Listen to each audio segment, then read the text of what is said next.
Hello hi guys, welcome back to my channel में नीरज। आप बेटा मेरे से कमेंट कर रहे थे कि मैम आप ना चैप्टर वाइज हमें जियोलॉजी, बॉटनी, केमिस्ट्री, फिजिक्स करा दो। तो मैं बायोलॉजी आपके लिए लेके आ गई हूँ। ये लेक्चर मेरा इनकम्प्लीट थे चैप्टर ये वाला, तो मैं चाहती हूँ इस चैप्टर को कंप्लीट कर दूँ आपके लिए। तो आगे पढ़ते हैं। हम कहाँ पे थे मैं बता देती हूँ, थोड़ा सा आपको रिकॉल कर देती हूँ चीज़ों को, जैसे हम रिवाइज़ कर ले रहे हैं। हमने पढ़ा था पॉलन ग्रेन। पॉलन ग्रेन क्या होता है वो पढ़ा था हमने। तो पॉलन ग्रेन क्या था बेटा, 20-25 माइक्रोमीटर उसकी चौड़ाई होती है पॉलन ग्रेन की, और उन्हें हम अपनी आँखों से नहीं देख सकते, उन्हें माइक्रोस्कोप के द्वारा ही देख सकते हैं हम।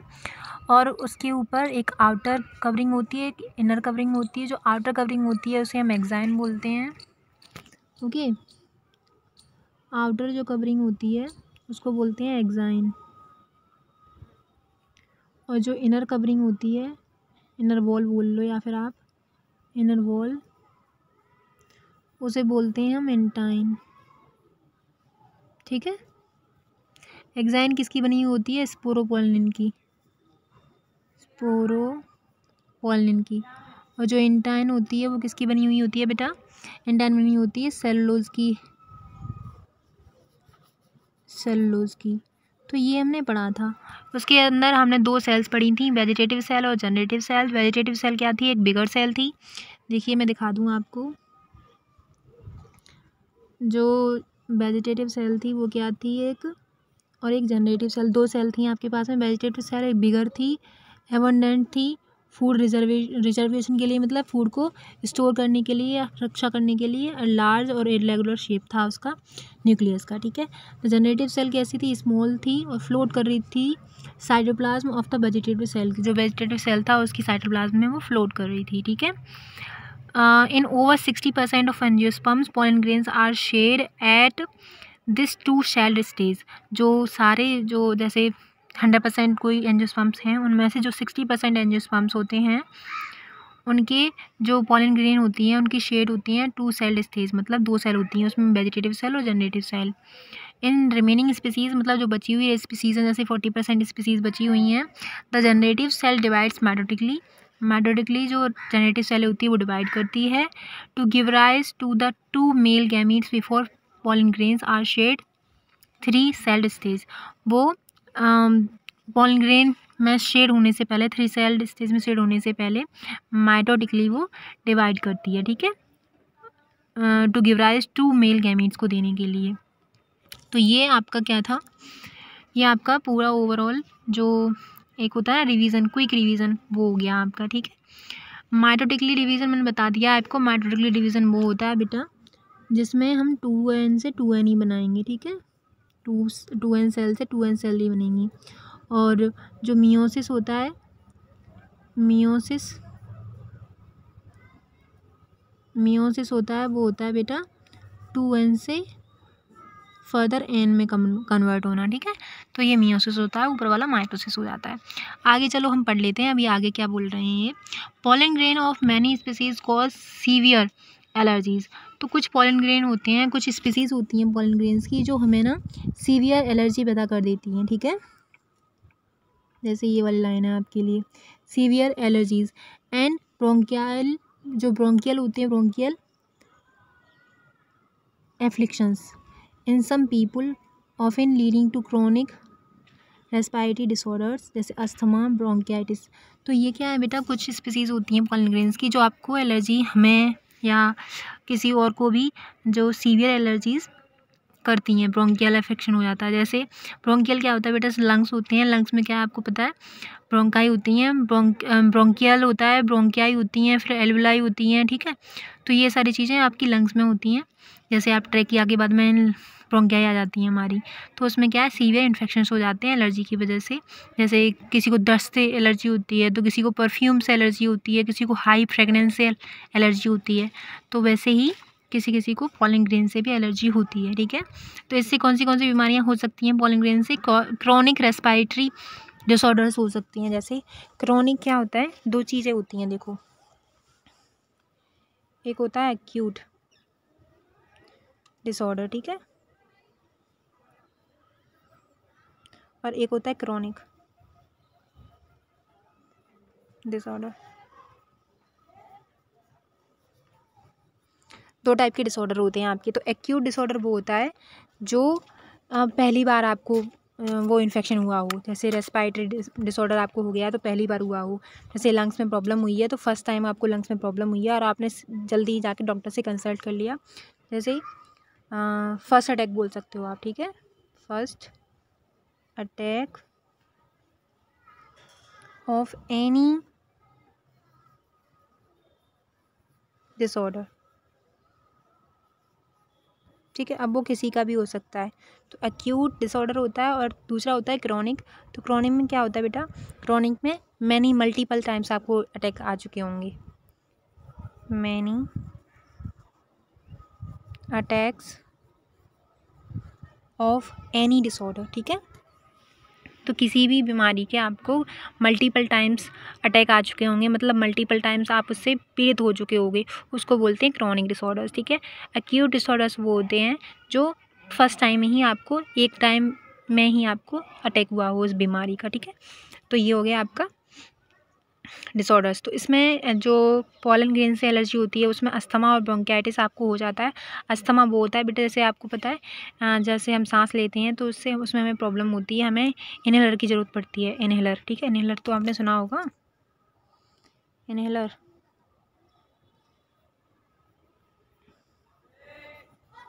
इनहेलर के बारे में तो आपने सुना होगा। अस्थमा के जो लोग पेशेंट होते हैं वो इनहेलर का यूज़ करते हैं, ठीक है, उसमें कैप्सूल वगैरह डाल के। फिर ब्रोंकाइटिस होता है आपकी ब्रोंकाई में इन्फेक्शन, ब्रोंकाइटिस बोलते हैं, ETC। अब आगे बढ़ लेते हैं। It may be mention that parthenium और कैरेट ग्रास। अब पार्थेनियम क्या है बेटा, एक ब्रीड है, ब्रीड कह रही हूँ सॉरी, बीड है, बीड, बीड मतलब खरपतवार बोलते हैं, ठीक है, जो आपके खेतों में हो जाती है, खेतों में हो जाता है, जैसे गेहूं का मामा आपने सुना होगा जनरली, और क्या बोलते हैं उसे,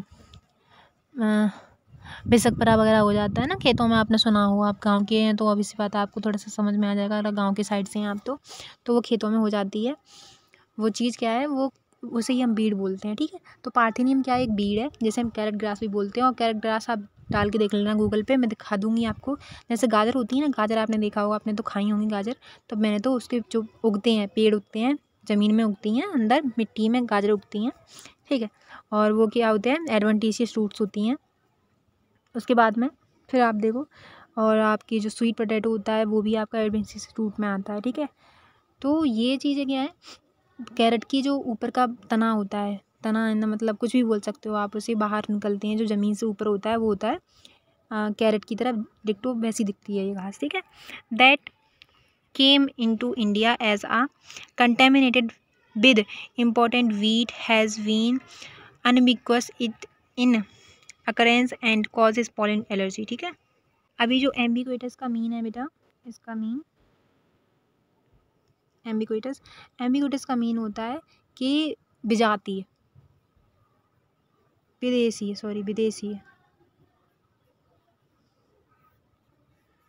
ये अपने यहाँ की भीड़ नहीं है, ये हम दूसरे देश से लेके आए हैं अपनी इंडिया में, और कंटेमिनेट हो गई थी विद इम्पोर्टेंट वीट के साथ में, मतलब जो अपने गेहूँ होते हैं उनके साथ में, और occurrence and causes pollen allergy, और ये फिर रह गई थी, उसके बाद में ये क्या कॉज करती है, पॉलन एनर्जी कॉज करती है, ठीक है।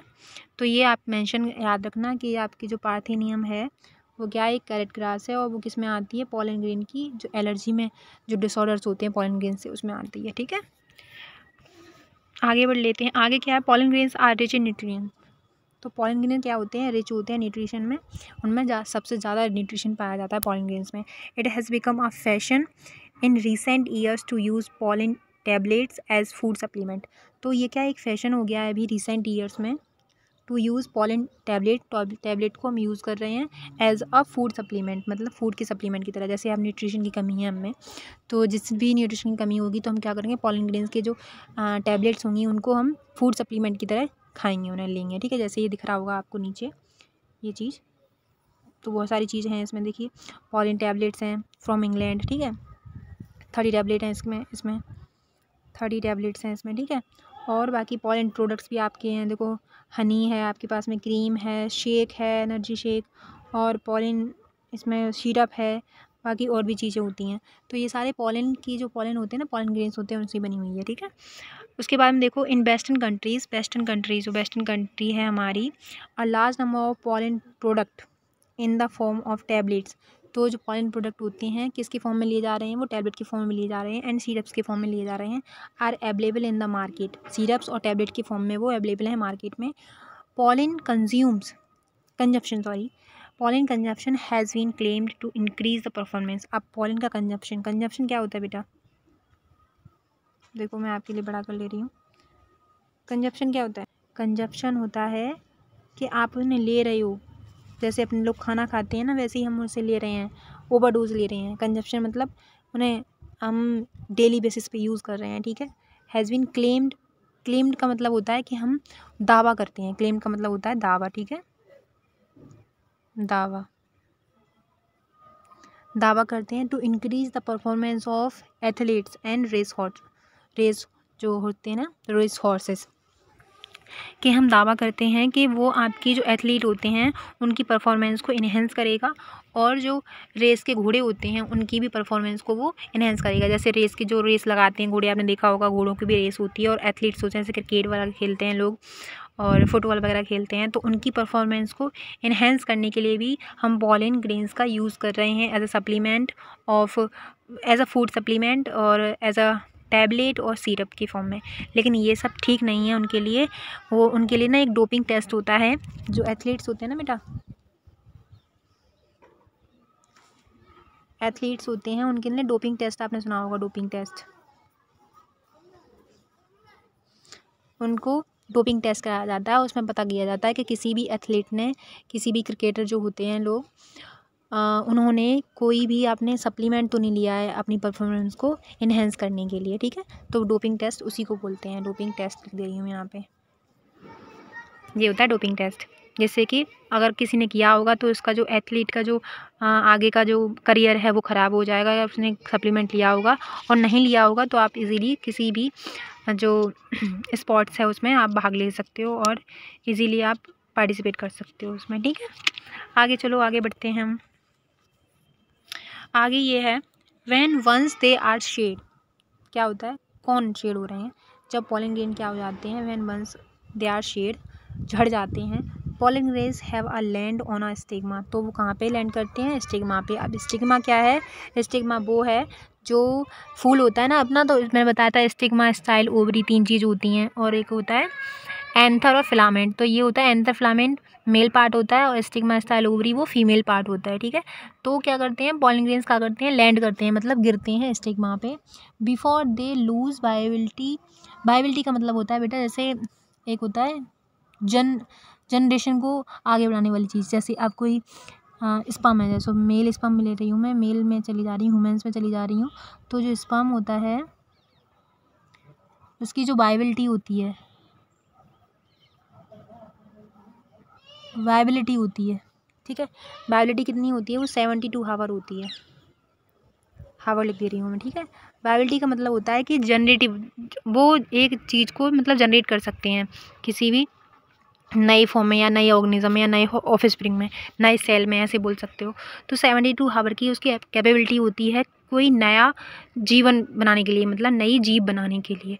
तो वही चीज़ होती है हमारे पॉलन ग्रेन्स में। तो वायबिलिटी का मतलब होता है कि एक नया जीव या फिर जीवन है या फिर प्लांट कोई भी आप जनरेट कर सकते हो उससे, ठीक है।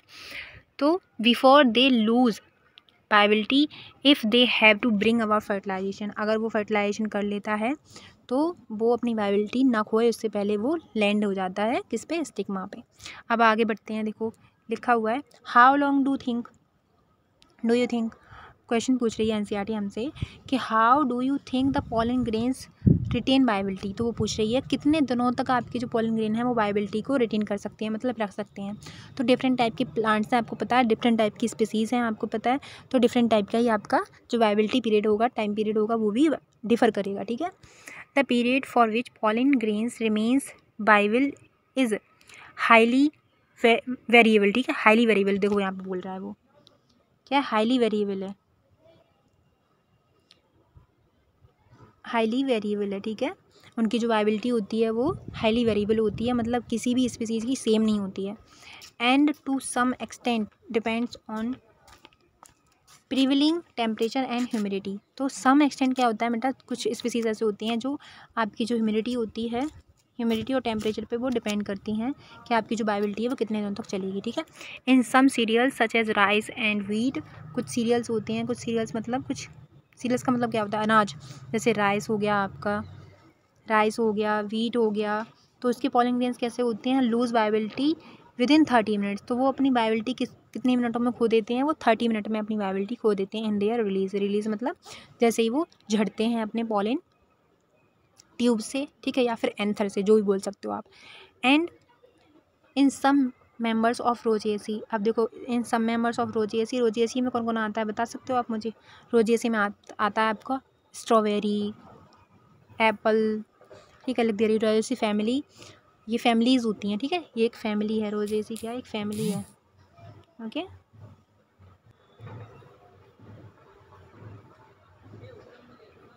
रोजेसी ये क्या एक फैमिली है। एक मिनट में सब कुछ क्लीन करके लिखती हूँ आपके लिए।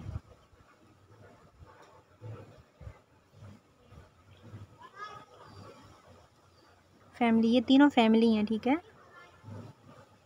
ये फैमिली हैं तीनों। तो रोजेसी में कौन कौन आता है, इसका एग्जांपल मैं आपको बता दे रही हूँ, एग्जांपल इधर लिख दे रही हूँ। Example are apple, APPLE, apple, plum, ठीक है, और क्या है एप्पल के अलावा स्ट्रॉबेरी, स्ट्रॉबेरी भी हमारी जो स्ट्रॉबेरीज़ होती हैं वो भी आपकी किस में आएंगी, रोजेसी फैमिली में आ जाएंगी। फिर आता है लेगुमिनेसी और उसके बाद में सोलेनेसी। तो लेगुमिनेसी में आपकी आ जाती हैं पल्सेस, मैं आपको ये मैंने आपको इधर लिख दिया, अब इधर लिख दे रही हूँ लेगुमिनेसी, इसमें आती हैं पल्सेस सारी, जो पल्सेस होती हैं आपकी, ठीक है, पल्सेस मतलब दाल वगैरह, जैसे दाल हो गई, चना हो गया, मटर होगी, तो उसमें क्या है वो डाइकोट्स हैं, तो सारे डाइकोट्स आ जाते हैं। डाइकोट्स भी लिख सकते हो यहाँ पे आप कि डाइकोट्स भी आपके आ जाते हैं, ठीक है, आपके आ जाते नहीं है मतलब होते ही हैं लेगुमिनेसी फैमिली में डाइकोट्स। फिर उसके बाद में आप आओगे सोलनेसी में, तो सोलनेसी में बेटा आपका आ जाता है चिली वगैरह, चिली तो पता ही होगा आपको, मिर्च वगैरह आ जाती हैं आपकी सोलनेसी फैमिली में। तो ये तीनों फैमिलीज़ हैं, तो उन्होंने बताया है in some members of Rosaceae family, Leguminosae family और Solanaceae family they maintain viability for month. वो अपनी वायबिलिटी कितने दिनों तक रखती है, ये तीनों families maintain viability for months, मतलब मंथ्स के लिए उनकी वायबिलिटी रहती है। You may have heard of storing semen sperms, semen मतलब सीमेन तो आपको पता ही होगा, सीमेन क्या होता है, वाइटिश सा मिल्की सब्सटेंस बोल सकते हो आप, ठीक है, वो होता है सीमेन, और उसी के अंदर होते हैं आपके स्पर्म्स, ठीक है। और सीमेन में क्या क्या होता है बेटा, देखो प्लाज्मा होता है, उसमें सर्टेन एंजाइम्स होते हैं और फ्रक्टोज भी होता है, ये चीज़ें होती हैं, ठीक है, सीमेन में, और फिर स्पर्म भी होता है। Of many animals including human being for artificial insemination. तो ये जो आपने सीमेन पूछा सुना है, सीमेन तो सुना होगा ज़रूर, मुझे पता है डेफिनेटली, मैं बाई हार्ट बोल सकती हूँ, आपने सीमेन ज़रूर सुना होगा। स्पर्म है तो वो क्या होता है, मैनी एनिमल्स, कुछ जैसे ह्यूमन्स का भी ले लो आप सीमेन, या फिर आप ले लो उसका एनिमल्स का भी। तो ये क्या होता है, including human being for artificial insemination, इसका यूज़ किया जाता है आर्टिफिशियल इंसेमिनेशन के लिए। तो आर्टिफिशियल इंसेमिनेशन क्या होता है बेटा, आपके फर्दर जो चैप्टर हैं उनमें मैं आपको पढ़ा दूँगी आर्टिफिशियल इंसेमिनेशन क्या होता है, जो आपका रिप्रोडक्शन इन ह्यूमन बीइंग है उसमें बता दूंगी मैं आपको। यहाँ पे थोड़ा सा बता दे रही हूँ कि आर्टिफिशियल इंसेमिनेशन होता क्या है, कि वो क्या करते हैं बेटा, किसी भी जैसे लैब होती हैं तो लैब में सीमेन को या फिर स्पर्म को, सीमेन ही बोलेंगे, सीमेन में स्पर्म होता है, तो सीमेन को वो क्या करते हैं, एनिमल्स के सीमेन को स्टोर करके रखते हैं, वो भी कितने डिग्री सेल्सियस पे टेम्परेचर होता है उनका, एक -196 डिग्री लग जाए यार,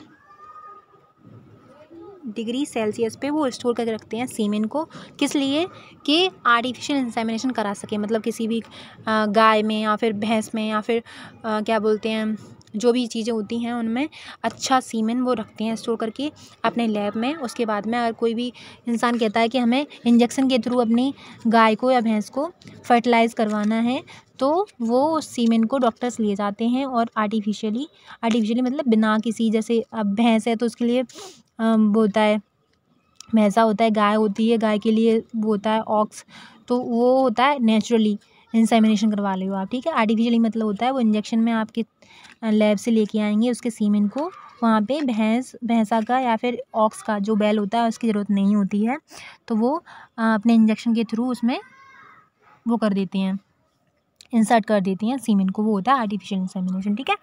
it is possible to store pollen grains, तो ये क्या है, ये पॉसिबल है store pollen grains of a large number of species for years, मतलब लार्ज नंबर ऑफ स्पीसीज़ का जो पॉलन ग्रेन्स है उसे हम स्टोर कर सकते हैं फॉर ईयर, मतलब बरसों तक, इन लिक्विड नाइट्रोजन। हाँ मैं थोड़ा सा एक चीज़ भूल गई, लिक्विड नाइट्रोजन, और जो टेम्परेचर होगा वो -196 डिग्री सेल्सियस पर वो स्टोर करके रखते हैं। तो ये बेटा ये वाली जो चीज़ है ना, ये वाली चीज़ बहुत इंपॉर्टेंट है, ये वाली चीज़ लिक्विड नाइट्रोजन 196 डिग्री सेल्सियस पे सीमेन को हम स्टोर करके रखते हैं लेबोरेटरी में, ठीक है। और इस चीज़ को, इस प्रोसेस को हम क्या बोलते हैं, इसको बोलते हैं हम क्रायो प्रिजर्वेशन। सॉरी इरेज कर ले रही हूँ मैं इसको। जो ये प्रोसेस की जाती है जिसमें ये रखा जाता है उसे बोलते हैं हम क्रायो प्रिजर्वेशन, ठीक है। क्रायो प्रिजर्वेशन, ठीक है, आप लिख सकते हो अगर लिखना चाहो तो। आगे बढ़ लेते हैं फिर हम। Such stored pollen can be use as a pollen bank, तो ये क्या किसके द्वारा यूज़ किए जाते हैं, स्टोर्ड जो पॉलन होते हैं can be use as pollen bank, में पॉलन बैंक की तरह बोले जाते हैं, जैसे ब्लड बैंक होती हैं वैसे पॉलन बैंक बोल सकते हो आप, ठीक है। सिमिलर टू सीड बैंक होती हैं, और क्रॉप ब्रीडिंग प्रोग्राम्स, तो ये क्रॉप ब्रीडिंग प्रोग्राम्स में भी ये आते हैं। आपको ये कैसा लगा पूरा जो कौन सा पार्ट है ये, माइक्रोस्पोरेंजियम मतलब स्पोरोपॉलिन या फिर पॉलन ग्रेन्स आपको कैसे भी लगे, सीमेन कैसा लगा, समझने में कैसा लगा आपको, सेपल्स कैसे लगे, ये सब कुछ मुझे बताना। मेल पार्ट आपका कंप्लीट हो चुका है, जो आपका प्लांट में मेल पार्ट होता है तो वो हो चुका है। अभी हम फर्दर पढ़ेंगे तब पिस्टिल, माइक्रोस्पोरेंजिया और एम्ब्रियोसैक या ओव्यूल, कुछ भी आप बोल सकते हो, ठीक है। तो ये हमने कंप्लीट कर लिया है मेल पार्ट अपने sexual reproduction of flowering plant में। अब हम पढ़ेंगे फीमेल पार्ट। तो फीमेल पार्ट के लिए मैं कल आपके लिए वीडियो अपलोड कर दूँगी। आज के लिए इतना ही। Thank you so much for watching, bye, take care. और आपको कोई भी क्वायरी हो तो मुझे ज़रूर कमेंट बॉक्स में बताएं कि मैम ऐसे ऐसे मुझे एक चीज़ ये है तो आप ये भी करा दो। अगर आपको समझ में आता है वो भी मुझे बताएं। बेटा आपका देखो, आपका जो वो है ना फीडबैक, वो मेरे लिए बहुत ज़्यादा मायने रखता है, क्योंकि अगर आप फीडबैक नहीं देंगे तो मैं इसको समझ ही नहीं पाऊँगी कि आप चाहते हो या नहीं चाहते हो पढ़ना, ठीक। तो अगर आप बोलोगे तो मैं पढ़ाऊँगी, अगर नहीं बोलोगे तो मैं नहीं पढ़ाऊँगी, ठीक है। Thank you so much for watching, bye, take care.